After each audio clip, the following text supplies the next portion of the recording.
Hi guys! Welcome back to my channel. So for today's video is gagawa po tayo ng back to school haul. Ayan, because Wesley's gonna be in grade... What grade are you? Grade what? Grade 1. So he's gonna be in grade school na guys. Yeah? Yeah. Go. Yes. Oh wait ha. So he's gonna be in grade 1 na guys. Hello grade school for Wesley. So by kindergarten. Ayan. So, ayan, we're just gonna be doing a little back to school haul, yung mga napamili namin na mga kailangan niya for tomorrow. Although this week's school naman guys is parang orientation pa lang, yung getting to know each other, ipapakilala pa lang. So, medyo kinakabahan nga ako kasi ang dami na nilang subjects today. Kasi parang tingin ko kay Wesley guys, is super baby pa siya.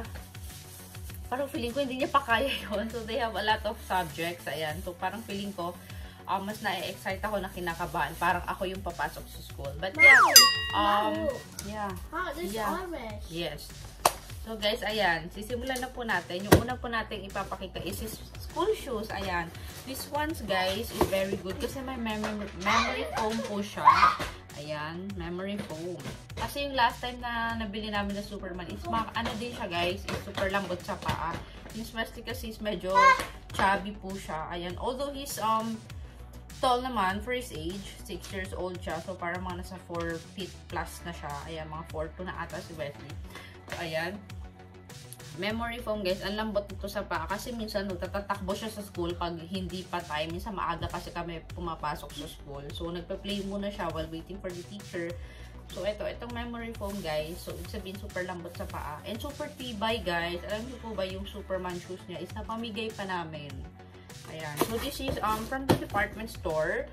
This is 1,199. Ayan. Super solid dito guys. And of course, ayan, dumaan din kami sa SM Stationery. Since andun na rin naman kami sa department store, binili ko na yung mga kailangan niyang para sa school, yung mga listahan na pinost nung school nila na mga kailangan for grade 1. So, itong magnetic whiteboard sa SM department store din namin ito nabili. And also, ayan, bumili kami ng slippers na din doon. Kasi wala na siyang outside slippers. And of course, itong santo guys from Carter. So this is size 16. Tatlong piraso na siya. So 529 pesos namin ito nabili. So itong outside slippers na guys is nasa 279 lang. Ang cute. Super gusto niya. Yeah. Ito naman guys, innerwear niya kasi kailangan nila sando sa loob for the uniform. And of course, itong socks. Kasi nung last year guys, nabili namin na sock brace. Yung kinder 2 pa lang siya. Is all white. So, minsan kasi may mga activities sila sa school na nagtatanggal sila ng shoes. Kahit nasabi mo na sa loob lang ng classroom. Tapos, ang ending guys, super dumi nandito. Ang hirap tanggalin kahit ibabad na. So, I've decided na bilan na lang siya ng may color na ganito para hindi super madumihin. Alam niyo, kahit pa paano, hindi masyadong kita. So, next guys is this one. Itong pencil case. Hindi ko alam kung bakit ito yung napili niya. Sobrang laki. Diyos ko, napaka-bulky sa bag. Buti na lang guys, yung bag na gagamitin niya is yung bag niya pa actually from kinder to last year. So, cars din po siya na trolley. Tapos may lunch bag na din. So, we bought it actually mga almost 4K po ata. Tapos 4 to 5 times niya lang nagamit. And kasi konti lang guys yung gamit nila. Yung kinder 2 sila. So, mga ilang ano lang. Ilang notebook lang, tapos pencil lang usually, tapos yung mga art materials and books nila is iniiwan lang talaga sa classroom. So, we've decided to buy him na ganito kaliit. Ayan, tignan nyo guys, ang ganda nito. Ayan, hindi lang kita pero umiilaw siya. So, this is 1,199. So, magagamit niya pa rin ito. Ayan, ito may gagamitin niya for orientation kasi konti pa lang naman yung hindi pa naman sila totally magsuschool, orientation lang. So, parang small bag na lang muna to. Ayan. So, ito guys, ang cute nito. Kasi, ang tibay din ito guys, sa totoo lang. Ayan, ang ganda, ang spacious. Tapos, may pens, may ano ka pa, sharpener. Ayan, big and small. Ayan, ang ganda ng design guys. Tapos, may space ka pa dito sa likod. Diba, dual spacing siya. Although, pencil at eraser lang naman ang ilalagay ni Wesley dito. But this is also, ang cute guys. Siya pumili nito. Alam niyo naman yung mga bata, di ba gusto nila lagi may mga design. So, ayan. Bumili na rin ako ng Crayola kasi kailangan nila magdala for school. Ayan. Tapos, extra sharpener, ayan, from MAPE. Doon ko na rin ito kinuha sa stationery. Tapos, itong eraser din from MAPE. Doon ko din kinuha sa stationery. Ayan. Tapos, guys, dito naman tayo sa National Bookstore. So, ayan. Dumaan din kami ng National Bookstore kasi ang daming nilang kailangan. So, kumuha din ako ulit ng extra sharpener na maliit. Para sa akin ata to, guys. Para sa pangkilay ko. Ayan. Tapos, plastic cover kasi kailangan i-cover yung libro niya and mga notebooks niya. By the way, guys, hindi na kami bumili ng notebooks kasi yung mga notebooks na isi-purchase na sa mismong school. Doon ka bibili ng notebook. So, pag bumili ka ng libro kasi doon, kasama na siya, kumbaga nakabundle na. So, hindi na kami bumili ng notebook. Unlike last year, guys, ganon. So, nakatenga lang yung mga extra notebooks niya. Although, magagamit niya naman yun kasi doon ka mismo bibili ng notebook sa school nila. Wala kang choice kundi bumili doon. Ayan, tapos extra eraser from Mongol. Mahilig ko mag-erase. Tapos watercolor, kailangan niya sa school. Ruler. Ayan. Yung mga binili ko, guys, yung mga pinos ng school nila na mga kailangan sa grade 1. Ayan, binili ko na. Tapos extra pencil case. Ayan. Tapos bond paper, short and long. Tapos isang Oslo paper. Ayan, sa National Bookstore lang din. Mga kailangan niya for school. Tapos, plastic envelope na may brown envelope na sa loob. Kailangan din yun. Ayan. And, expandable. Plastic envelope. Ayan, kailangan din for school. Tapos, extra erasers again. Ayan. Tapos, glue for school. Kasi may glue na naman siya for art materials dito sa bahay. Tapos, ito, kailangan ko lang. And, of course, marker kasi pang label ng mga notebooks and books ni Wesley. So, and also this one, guys, gusto kong i-share sa inyo. We bought this from Japan Home. Ayun, nung nadaan kami sa Japan Home. Ayan. 66 pesos. Siya talaga mismo yung tumuha nito. So, may 12 pieces ka ng colored pencil. Kasi gusto niya si Minion. Obsessed na obsessed yung anak ko sa Minion, guys. Lalo na kay Bob. So, ito si Bob. Ayan. So, dadalhin niya daw sa school.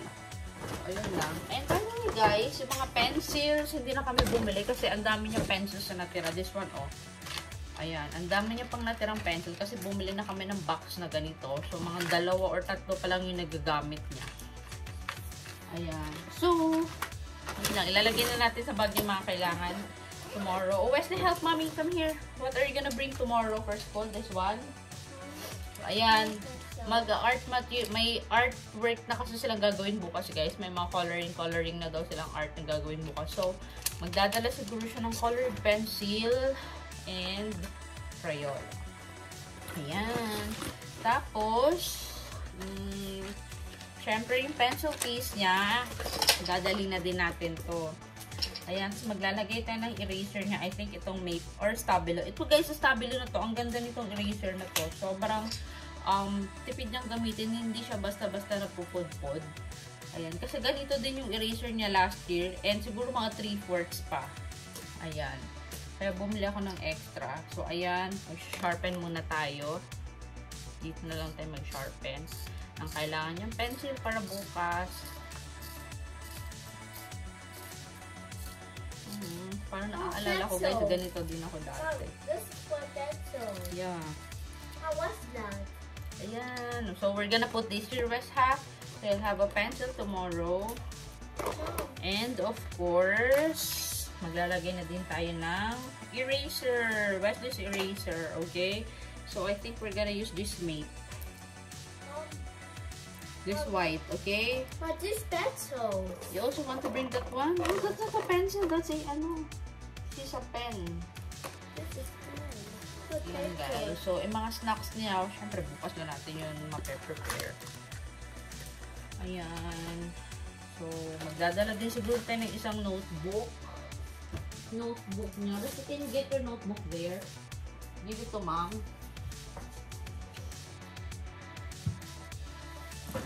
And hindi ko pa kasi ito makukuperan, guys. Ayan, sa school ka na talaga magpo-purchase.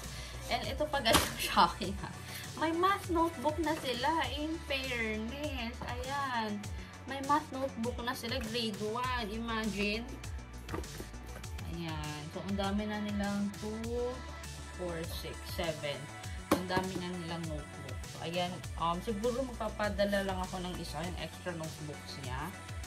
Tapos may pad paper din sila. Kasi para if ever baka may isusulat sila, kahit orientation, ganun. So, magpapadala na din tayo. Ayan. Alam mo guys, ako yung na-excite. Parang ako yung babalik ulit sa school. Kaya, lalagyan natin yung pencil case na napakalaki dito. But towards the keychain, can you give me the keychain? Ayan, tapos maglalagay din tayo ng keychain niya. The Batman, it's there I think. It's there. The keychain baby. Get the keychain. No, not this one. You want to bring this one? Ayan. Ito guys, nabili namin to sa DIY ata. Itong mga eraser na to. Kaso parang hindi naman siya effective. Ayan yung mga car erasers. Ayan, naglalagay na lahat nilalagay na dito. Ayan, may boat, tas may car, tas may submarine. Ayan, nasira na. Ay, ito guys, ito watercolor din pala binili namin. Pinakita ko ba? Ayan, kasi kailangan din nila yan sa school. Tapos tignan nyo, ang dami niya pang mga crayons. Ang lalaki. Eh, ayaw niya na ng mga malalaking crayons. Wow. Binili ko kasi guys, nung kinder siya, nung nag-aaral siya ng online class. No, that's enough. Binili ko lahat ng sizes ng crayons para kung ano yung prefer niya. Ayan. So, magdadala tayo ng eraser. Ilalagay natin dito sa pencil case niya. I think this white and the bold.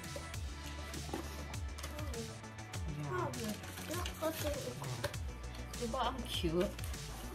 No, you're not supposed to bring this one. No. Yeah. Malalaki ang crayon siya guys. Hindi niya ito nagamit. Itong malalaking to. Talagang pang toddler lang siguro to. Gusto niya na yung manipis na crayon. Yung talagang crayola ng malaking ganito. Ganito na yung gusto niyang crayons. Ayan, ito din pala guys. Bumili din kami ng scissor. Hindi ko ba napakita sa inyo? Ayan. Itong scissor.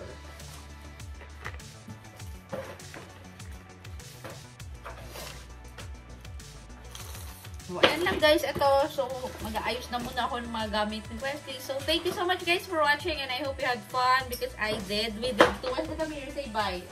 So, I'm going to see you on my next video guys. Bye! Are you excited for tomorrow's school? Yeah. Bye guys! Please like and subscribe. Again, you say it. Please like and subscribe. Thank you. Bye-bye. Bye.